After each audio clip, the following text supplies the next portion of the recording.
فرمایا اور جو فاسق ہیں ان کا ٹھکانہ آگ ہے، جب بھی وہ آگ سے نکلنے لگیں گے ان کو وہاں دوبارہ ڈال دیا جائے گا اور ان سے کہا جائے گا چکھو آگ کا عذاب اپنے جھٹلانے کی وجہ سے، کہ تم اس کو جھوٹا سمجھتے تھے نا کہ کوئی نہیں، جب جائیں گے دیکھی جائے گی۔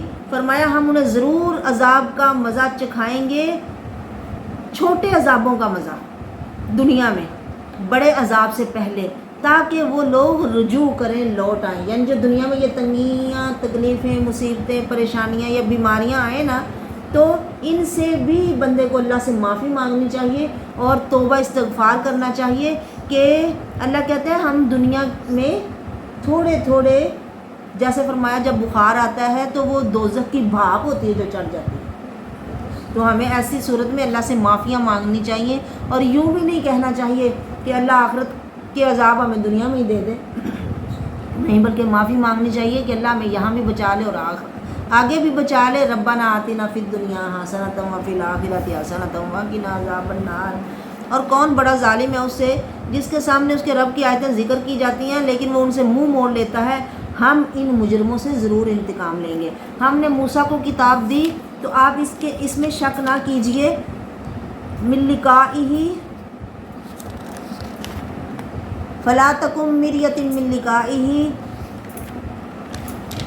شک میں نہ رہ، اور ہم نے اسے بنی اسرائیل کے لیے ہدایت بنایا، اور ہم نے ان میں سے امام بنائے، پیشوا بنائے، جو لوگوں کو ہمارے حکم کی ہدایت دیتے تھے جب وہ صبر کریں، وَقَانُوا بِآيَاتِنَا يُوقِنُونَ، اور وہ ہماری آیتوں پر یقین رکھنے والے ہیں۔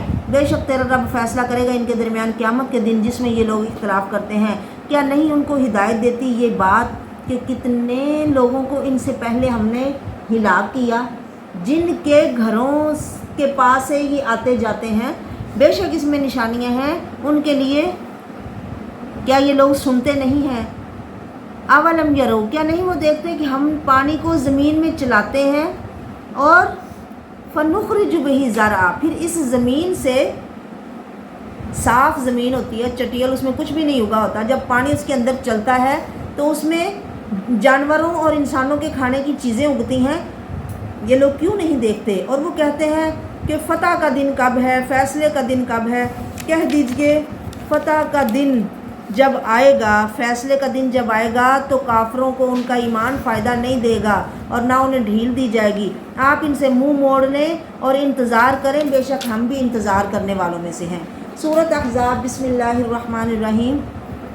اس صورت میں تقریباً لوگوں کو نا کچھ ایسی رسمیں توڑنے کے لیے اللہ نے اپنے نبی کو فرمایا کہ آپ یہ کرو۔ کچھ ایسی رسمیں تھیں کہ وہ لوگ نہ ان کو چھوڑتے جب تک کہ رسول اللہ خود کر کے نہ دکھاتے، تو اللہ کے رسول نے ان کاموں کو خود کر کے دکھایا اور ان رسموں کو توڑ دیا جو لوگوں میں بڑی مضبوط اور پکی رسمیں تھیں۔ مثلا بیوی کو ماں کہہ دیا تو وہ ماں ہی بن گئی، یا منہ بولا بیٹا بیٹے کی طرح ہے، اب اس کی بیوی سے نکاح نہیں ہو سکتا، یا اسے بیٹا سمجھ کے وراثت میں حصہ دیا جائے گا۔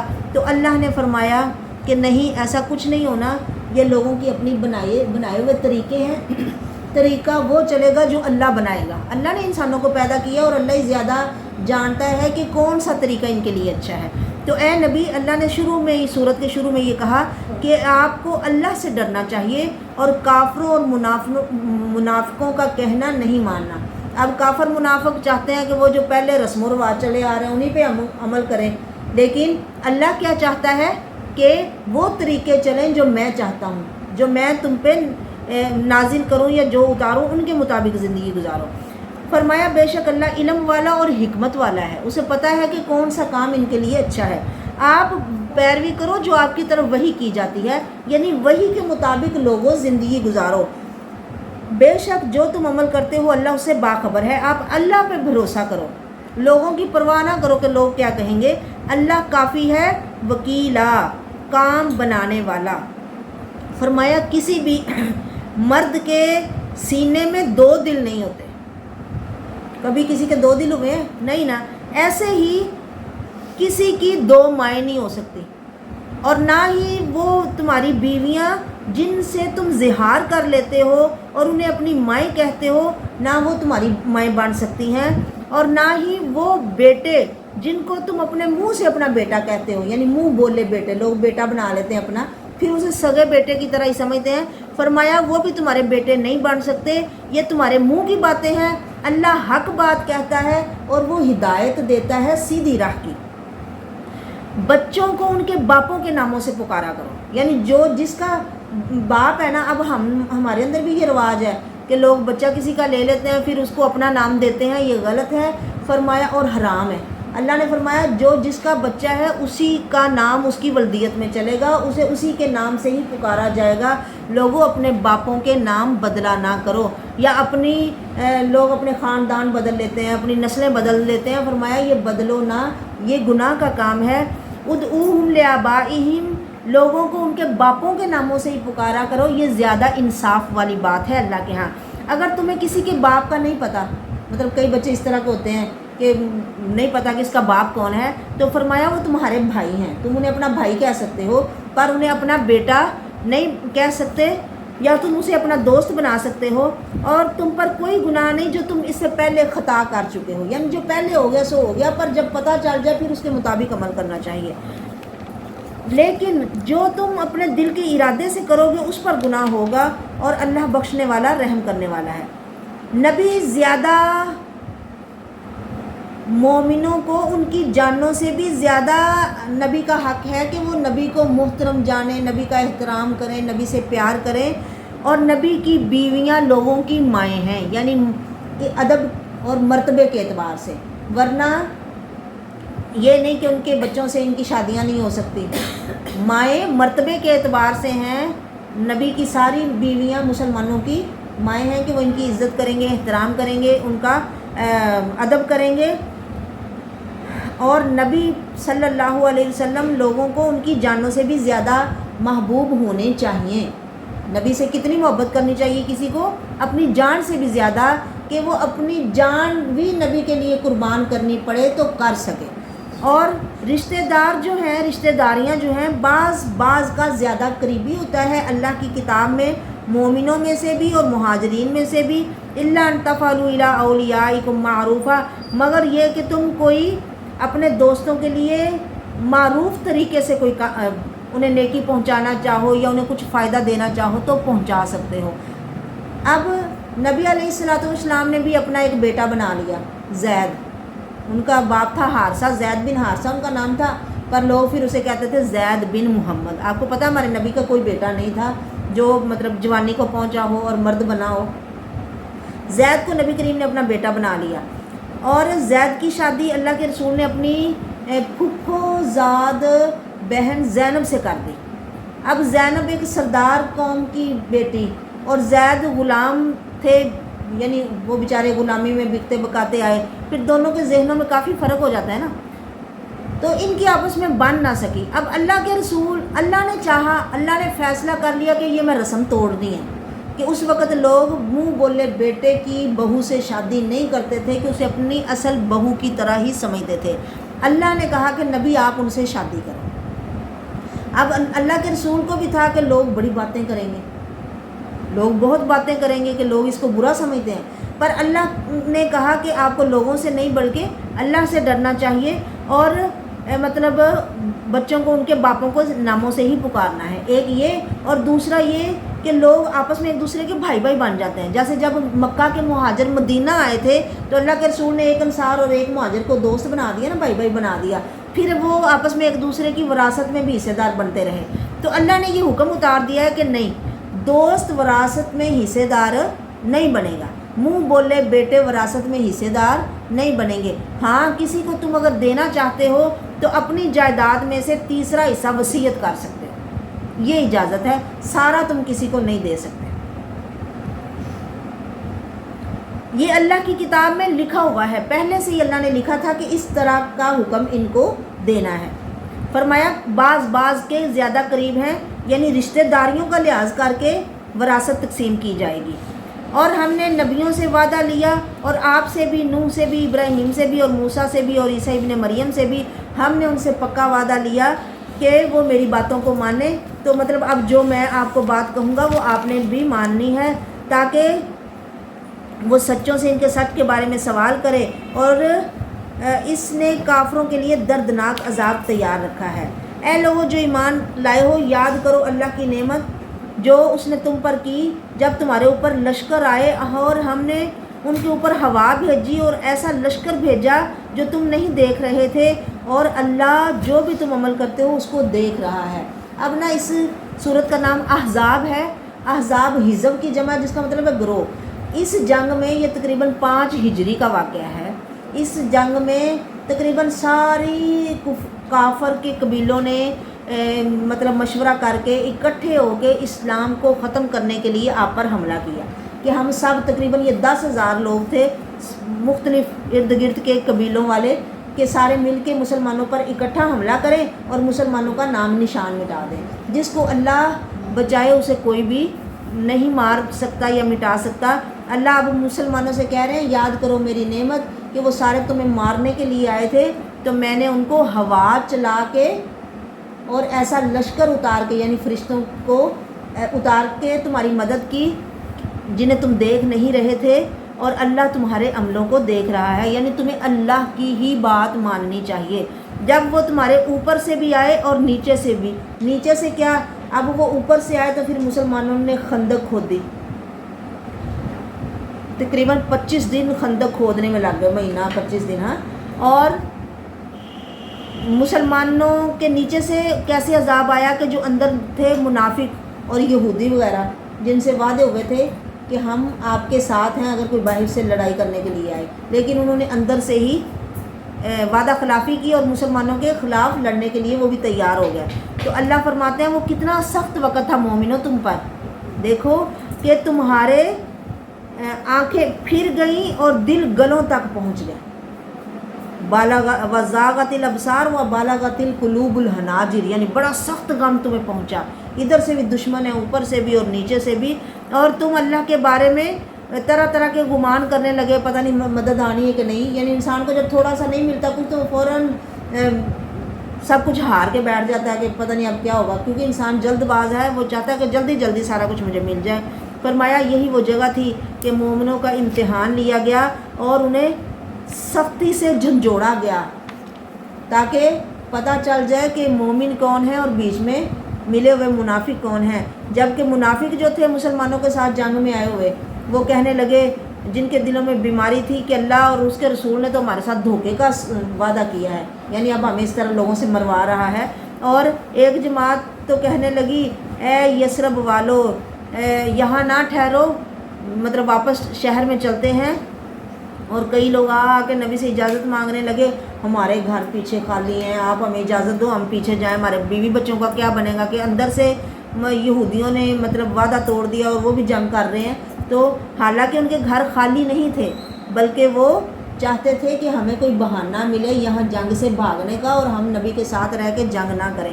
فرمایا اگر اس شہر میں ان پر اس کے کناروں سے یہ لوگ داخل ہوتے پھر ان سے فتنہ برپا کرنے کا سوال کیا جاتا، یعنی یہی وہ لوگ ہیں، اگر کافر ان کے پاس آ جاتے نا، یعنی اچانک اوپر سے حملہ کرتے اور شہر کے اندر آ جاتے اور انہیں کہتے کہ آؤ مسلمانوں سے لڑو، تو پھر انہوں نے لڑنے میں کوئی کمی نہیں چھوڑنی تھی، انہوں نے مسلمانوں کے خلاف پھر لڑنا تھا۔ اور وَلَقَدْ كَانُوا عَاهَدُوا اللَّهَ مِنْ قَبْلُ، اور اس سے پہلے وہ اللہ سے وعدہ کر چکے ہیں کہ وہ پیٹھ پھیر کے نہیں بھاگیں گے، اور اللہ وعدے جو کوئی کرتا ہے ان سے سوال کرے گا۔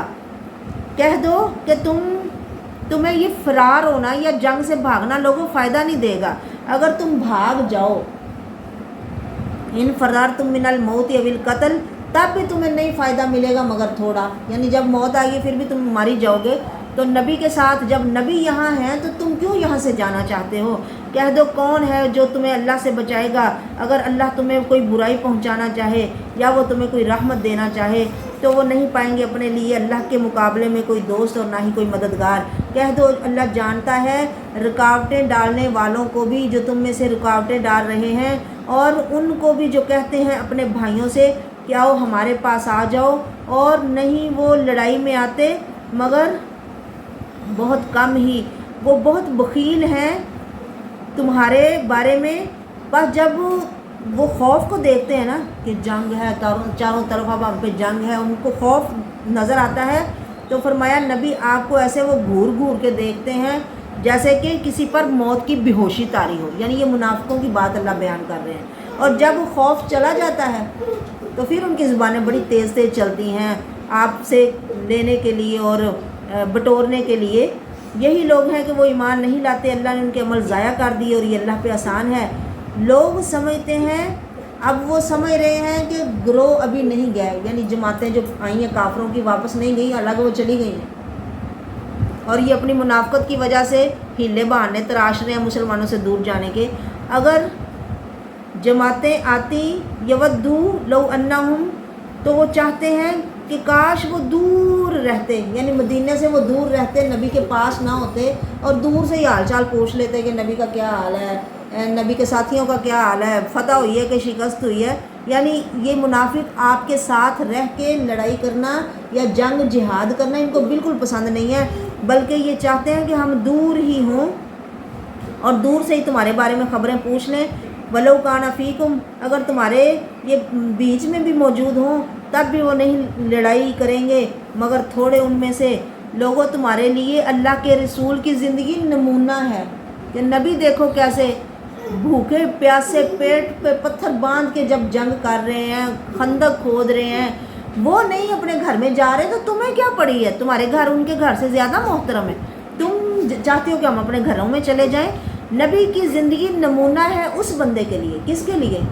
جو نمبر 1 اللہ کو مانتا ہے اور جسے قیامت کا یقین ہے، اور نمبر 3 جو کثرت سے اللہ کا ذکر کرتا رہتا ہے. اور فرمایا جب بھی مومن جماعتوں کو دیکھتے ہیں تو کہتے ہیں یہ ہے جس کا اللہ نے ہم سے وعدہ کیا اور اس کے رسول نے، اور اللہ اور اس کے رسول کا وعدہ سچا ہے. اور وہ ایمان اور اسلام یعنی فرما برداری میں زیادہ ہو جاتے ہیں. مومن، اب منافقوں کے پیچھے بات ہوئی ہے نا کہ وہ وہاں رہنا ہی نہیں چاہتے، لیکن مومن جب دیکھتے ہیں جماعتوں کو تو وہ ایمان میں اور فرما برداری میں ان کے دل اور زیادہ ہو جاتے ہیں، اور وہ اللہ کے رسول کے ساتھ بڑھ چڑھ کے ہر کام میں حصہ لیتے ہیں اور اللہ کے رسول کے ساتھ سارے کام کرتے ہیں جو رسول اللہ انہیں حکم دیتے ہیں. مطلب اگر تو نبی جا کے گھر بیٹھ رہے، بعض دفعہ ایسے کمانڈر بھی ہوتے ہیں نا جو خود تو بیٹھے رہتے ہیں آرام سے اور دوسرے لوگوں سے کہتے ہیں کرو سارا کچھ، پر تمہارا نبی ایسا نہیں ہے، بلکہ وہ خود اپنے آپ کو سب سے پہلے آگے پیش کرتے ہیں اور خود پہلے کام کرتے ہیں. تو تمہیں ایسے نبی کو نمونہ بناتے ہوئے ان کا ساتھ ہی دینا چاہیے.